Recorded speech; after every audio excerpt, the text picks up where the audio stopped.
नमस्कार साथियों, आज हम सीखेंगे एमडीएम अर्थात मध्याह्न भोजन हेतु कैश बुक पंजिका रोकड़ पंजिका को कैसे तैयार करें, कैसे बनाएं। इसके लिए सबसे पहले तो आपके पास इस तरह से कैश बुक रजिस्टर होना चाहिए और ये आपका विद्यालय स्तरीय मध्याह्न भोजन पंजिका है, जिसमें हम बच्चों की दैनिक उपस्थिति फिल करते हैं। इसकी आवश्यकता है आपको और साथ ही साथ पासबुक आपकी जो एमडीएम का अकाउंट डिटेल जिसमें दी होती है, ये होनी चाहिए आपके पास और एक लेजर बुक इसकी भी आवश्यकता पड़ती है, परंतु अभी हमने लेजर बुक का उपयोग नहीं किया है। आइए देखते हैं कि किस तरह से हमने एमडीएम के कैश बुक अपने विद्यालय की सत्र 2023-24 यानी सेशन 2023-24 की तैयार की है। साथियों, इस कैश बुक रजिस्टर को तैयार करते समय एक बात अच्छे से समझ लीजिए, एमडीएम कन्वर्जन कॉस्ट आपके खाते में कितने माह की आई है, इसका ब्यौरा आप नहीं दे सकते हैं और ना ही इसका पता आप लगा सकते हैं। इसकी डिटेल आपके पास हो भी नहीं सकती है, परंतु एमडीएम की कन्वर्जन कॉस्ट आपने कितने माह की निकाली है, इसका ब्यौरा, इसके आंकड़े आप अपनी कैश बुक के माध्यम से 100% यानी 100% दे सकते हैं। साथियों, एक बात और समझ लीजिए कि कैश बुक यानी रोकड़ जो पंजिका होती है, उसमें 2 पृष्ठ होते हैं आमने सामने। आप देख सकते हैं, पहला पृष्ठ है रिसीप्ट यानी जो आपने प्राप्त किया है, आपके खाते में जो क्रेडिट हुआ है अमाउंट, उसका विवरण आप इस पेज पर लिखेंगे, अंकित करेंगे इस वाले पेज पर। और ठीक इसके सामने पेमेंट, ये पेमेंट लिखा हुआ, इसका मतलब है भुगतान। जो आपने निकाला है अमाउंट, धनराशि या जो व्यय की गई है, वो इस पृष्ठ पे आपको लिखनी है। प्रत्येक पृष्ठ में सिर्फ 1 माह की ही एंट्री होगी। आप देख रहे होंगे कि इस पंजिका में पहला पृष्ठ अप्रैल है। अप्रैल की एंट्री की है हमने कि अप्रैल में कितना आया है, कितना क्रेडिट हुआ है और कितना डेबिट हुआ है, कितना निकला है। इसी तरह से नेक्स्ट पेज पर आप देखेंगे तो अगला मंथ है। अब यहां पर आप देख रहे होंगे कि हमने ऊपर लिखा है मई में नो एंट्री, यानी मई में ना तो कोई धनराशि क्रेडिट हुई है और ना ही कोई डेबिट हुई है, यानी ना तो कोई पैसा आया है और ना ही कोई पैसा निकाला गया है। इसलिए हम अप्रैल के बाद नेक्स्ट पृष्ठ पर जून की एंट्री करते हैं। ठीक है, पहले तो हम ये देख लें कि हमको हर एक पृष्ठ जो है वो अलग अलग मंथ का तैयार करना है कैश बुक में। अब हम बात करते हैं साथियों कि मैंने कैसे इसमें एंट्री की है। सबसे पहले रिसिप्ट वाले पेज पर यहाँ पर ओपनिंग बैलेंस लिखा है, जो हमारी 31 मार्च को जो ओपनिंग बैलेंस है उसको हमने लिखा है अपने पासबुक के थ्रू। ये 31 मार्च की एंट्री है, 31 मार्च 2023, और ये एंट्री है जो अमाउंट पासबुक में अंकित है, इसको हमने यहाँ पर ओपनिंग बैलेंस में लिख दिया है। अब हम आगे बढ़ते हैं और यहाँ पर आप डेट देख रहे होंगे, 1 अप्रैल यानी अप्रैल का माह है और हमने यहाँ 1 लिखी है, अर्थात जो 31 मार्च को अमाउंट है उसे हम 1 अप्रैल में यहाँ शो कर रहे हैं, क्योंकि 1 अप्रैल में कोई भी अमाउंट क्रेडिट नहीं हुआ है। ये 13 अप्रैल की एंट्री है जिसके थ्रू अमाउंट क्या किया है, निकाला गया है। ठीक है, यानी डेबिट हुआ है। तो निकाले हुए अमाउंट को हम यहाँ पर इस तरह से भुगतान वाले पे देखिए, ये जो हमने ओपनिंग बैलेंस 1 अप्रैल में यहाँ डेट डाली है, ठीक इसके सामने ही हमने यहाँ पर भी 1 अप्रैल की ही डेट 1 लिखी है और ये इस तरह से डैश डैश किया है क्योंकि इस डेट में कोई भी धनराशि निकाली नहीं गई है। और ठीक इसके बाद ये 13 अप्रैल की डेट है जिसमें कि ये अमाउंट निकाला गया है मेरे द्वारा। और ये अमाउंट, अब यहाँ पर ये महत्वपूर्ण चीज है कि यहाँ पर आपको ये जो विवरण दिया गया है पर्टिकुलर्स, तो यहाँ पर आपको अपनी जो पंजिका है, विद्यालय स्तर की पंजिका है, उसके अकॉर्डिंग ही आप यहाँ पर अमाउंट निकालेंगे कि आप किस माह का अमाउंट निकाल रहे हैं या कितने माह का अमाउंट निकाल रहे हैं। तो आप यहाँ ध्यान से देखिए, हमने लिखा है MDM conversion cost cash withdrawal by cheque paid to Vijayalakshmi. अब यहाँ मंथ लिखा हुआ है जनवरी, फरवरी और मार्च, अर्थात ये अमाउंट जो है 39,700, ये 3 माह का एमडीएम का अमाउंट है। और साथ ही साथ फ्रूट्स कन्वर्जन कॉस्ट कितने मंथ की है, फ्रूट्स की कन्वर्जन कॉस्ट है फरवरी और मार्च, 2 माह की। Conversion cost, MDM conversion cost जो है वो 3 माह की है, जनवरी, फरवरी, मार्च। और फ्रूट्स कन्वर्जन कॉस्ट जो है वो कितने माह की है, फरवरी, मार्च। और यहाँ आपको लिखना है 2023, जो कि ये सेशन कौन सा है, 2022-23, यानी आपने पिछला अमाउंट निकाला है इस सेशन में। तो इतना क्लियर हो गया फर्स्ट एंट्री आपको किस तरह से करनी है, क्योंकि हम ज्यादातर लोग अप्रैल में ही अमाउंट निकालते हैं क्योंकि 31 मार्च तक हम वेट करते हैं पिछले सेशन का हमारी धनराशि जब आती है तो हम अप्रैल के माह में ही निकालते हैं। तो उसकी एंट्री हमें इस तरह से यहाँ पर करनी है कि हमने कितने माह का अमाउंट ये निकाला है पिछले सेशन का, और यहाँ हमने हस्ताक्षर और मोहर कर रखी है। आगे देखिए साथियों, इसी तरह से ठीक आगे देखते हैं जून माह में एंट्री क्या हो रही है, क्या निकाला है, क्या आया है। तो आप देख सकते हैं ये इंटरेस्ट आया है, क्रेडिट हुआ है और इंटरेस्ट इतना है, और जो आपकी पासबुक में टोटल बच रहा है वो यहाँ पर इतना ये लिखा जाएगा। और ठीक इसके सामने 25 जून, ये एंट्री किसकी है, 25 जून की अकॉर्डिंग टू पासबुक।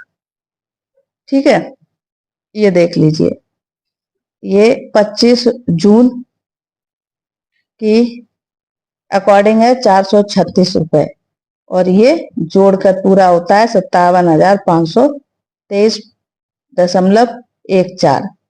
तो इस तरह से ये एंट्री यहाँ पर हो गई जून की, और इधर कुछ नहीं है। और यहाँ पर आप अपने हस्ताक्षर और साइन करेंगे, पूरा पेज खाली छोड़ देंगे, ब्लैंक छोड़ देंगे। अब हम आते हैं जुलाई माह में।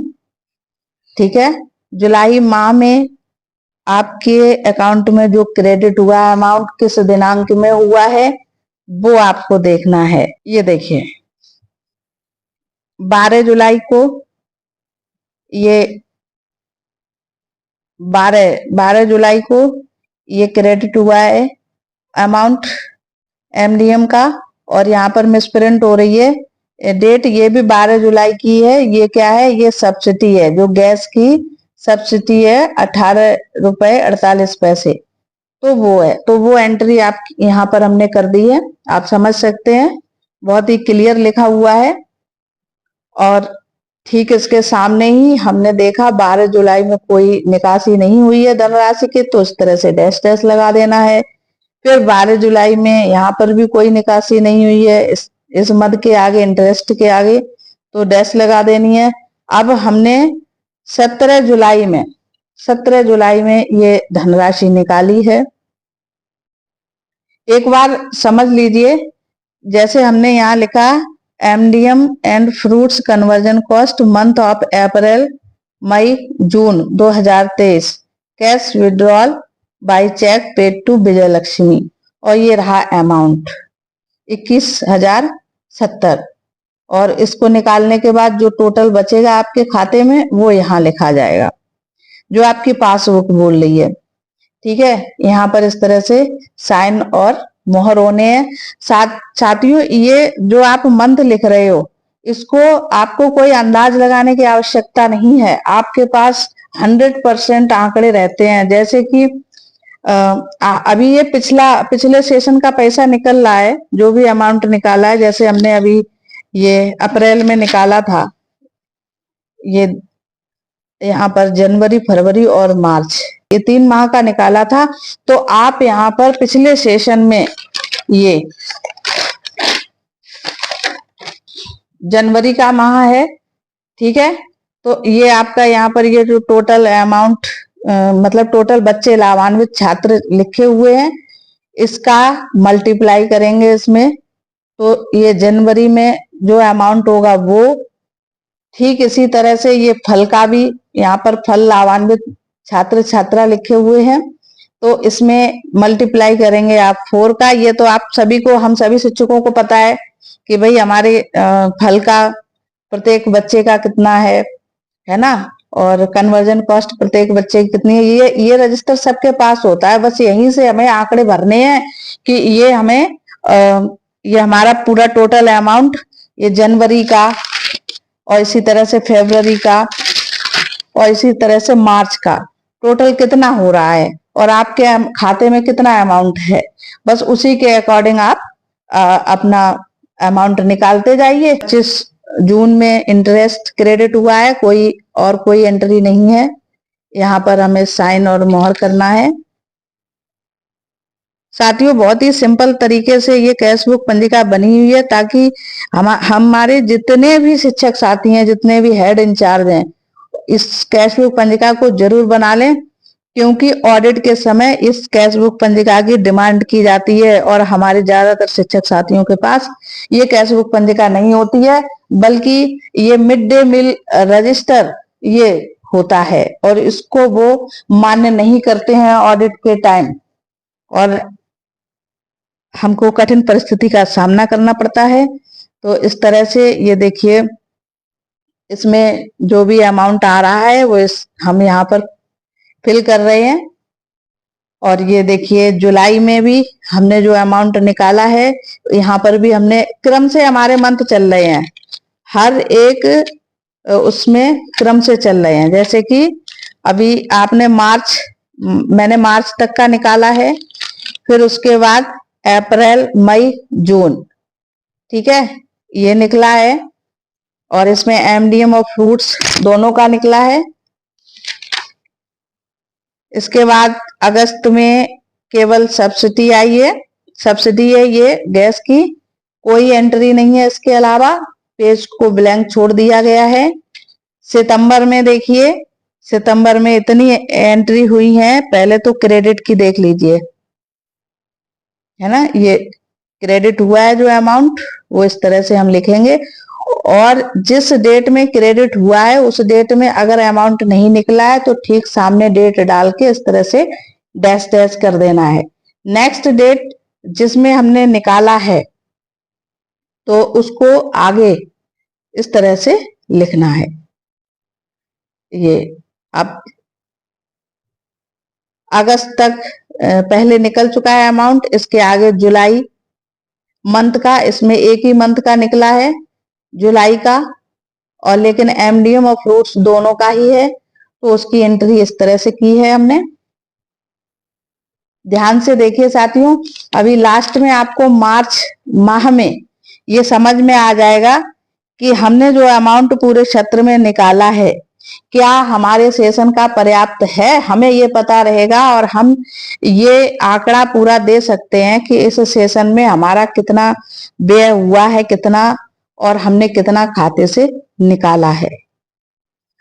ये एमडीएम जो धनराशि निकाली गई है ये अगस्त और सितंबर माह तक की है। नवंबर में निकाली गई है। और ये देखिए अक्टूबर में नो एंट्री है।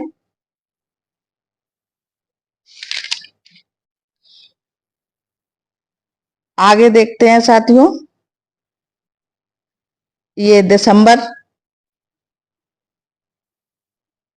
दिसंबर माह में 2 दिसंबर में ये धनराशि क्रेडिट हुई है। फिर 25 दिसंबर में ये इंटरेस्ट क्रेडिट हुआ है। और दिसंबर में कोई धनराशि निकाली नहीं गई है, डेबिट नहीं हुई है। तो इस तरह से ब्लैंक करते हुए नेक्स्ट पेज पर ये हस्ताक्षर और मोहर करेंगे। जनवरी में 5 जनवरी को 19 जनवरी को ये अमाउंट क्रेडिट हुआ है। यहाँ पर जो क्रेडिट अमाउंट होगा ठीक उसके सामने पासबुक में जो टोटल अमाउंट होगा वो हम यहाँ पर टोटल जोड़ के लिखेंगे।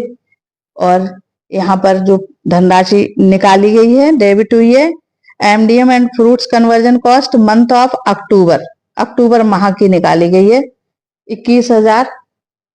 बड़ा क्लियरली कैश बुक हमारी शो करती है, अध्यापक को बहुत क्लियर रखती है।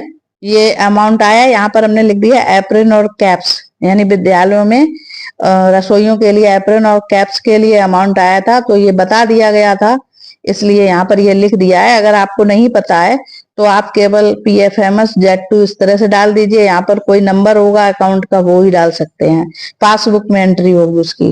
तो ये यहाँ पर एंट्री कर दी है। और इस फरवरी में भी कोई अमाउंट जो है वो डेबिट नहीं किया गया है। इसको भी इस तरह से पूरा ब्लैंक करेंगे। अब देखिए लास्ट में हम आ जाते हैं फाइनल मंथ ऑफ सेशन यानी मार्च मंथ। तो यहाँ पर देखिए, क्योंकि हमने यहाँ पर 1 मार्च को डेबिट किया है, धनराशि को निकाला है, तो यहाँ पर हम सबसे पहले ये 1 मार्च की एंट्री करेंगे। MDM and fruits conversion cost month of November December. और सेशन हमारा जो है वो 23-24 का है। तो हमने क्या किया है, 24 दिसंबर तक का अमाउंट यानी कन्वर्जन कॉस्ट फ्रूट्स की और एमडीएम की निकाली है। इस बात को ध्यान दीजिए कि अब आपने इस सेशन में, मार्च के सेशन में, केवल दिसंबर तक का ही अमाउंट निकाला है कन्वर्जन कॉस्ट। अभी आपका जनवरी, फरवरी और मार्च यानी 3 माह का आपका कन्वर्जन कॉस्ट बचा हुआ है, जो कि आप अगले सेशन में निकालेंगे और उसको आप यहाँ पर इस तरह से शो करेंगे। ये देखिए 1 अप्रैल में आप निकाले हो, लेकिन 1 अप्रैल में कोई क्रेडिट नहीं हुआ है अमाउंट, तो इसको इस तरह से ब्लैंक छोड़ेंगे ठीक उसके सामने। और यहाँ पर ये सभी अमाउंट क्रेडिट हुआ है 20 अप्रैल में, ये लिखा है यहाँ पर। 25 अप्रैल में इंटरेस्ट आया है, ये लिखा हुआ है। 31 अप्रैल में ये धनराशि प्रेषित की गई है, ये लिखा हुआ है। 31 अप्रैल में फिर दूसरा अमाउंट आया है, तो दूसरा अमाउंट हम यहाँ पर लिखेंगे इस तरह से। और इसमें अप्रैल में, सॉरी मार्च मंथ में कोई अमाउंट दूसरा कोई डेबिट नहीं हुआ है, नहीं निकाला गया है। तो अभी आपका अवशेष है अमाउंट इस सेशन का, वो अवशेष अमाउंट ही आपका ये आया हुआ है। इसको आपके पास ना तो समय होगा और निकालने का, इसको आप नेक्स्ट सेशन अप्रैल में ही निकाल सकते हैं। तो इसी तरह से साथियों यहाँ पर हस्ताक्षर और मुहर लग जाती है। और ये सेशन 2023-24, ये सत्र 2023-24 की कैश बुक पंजिका है और बहुत ही सिंपल सरल तरीके से बनाई गई है। ये पंजिका फिल हो चुकी है, पूरी भर गई है, पेज नहीं है इसमें। तो अगला सेशन हम सत्र 2024-25 में जब एंट्री करेंगे तो यहाँ पर ओपनिंग बैलेंस जो है वो इस तरह से अंकित कर देंगे। और इधर फिर से जब हम कोई अमाउंट निकालेंगे तो इधर पेमेंट वाले में इसमें एंट्री हो जाएगी। साथियों उम्मीद है ये कैश बुक पंजिका आपको समझ में आ गई होगी अच्छी तरह से कि हमको कैसे बनानी है, और काफी हेल्पफुल रहेगी आपके लिए। इसी तरह से लगभग सभी पंजिकाएं हम आप तक पहुंचाते रहेंगे अपने चैनल के द्वारा। अगर आप हमारे चैनल के लिए नए हैं तो प्लीज चैनल को सब्सक्राइब कर लीजिए। धन्यवाद।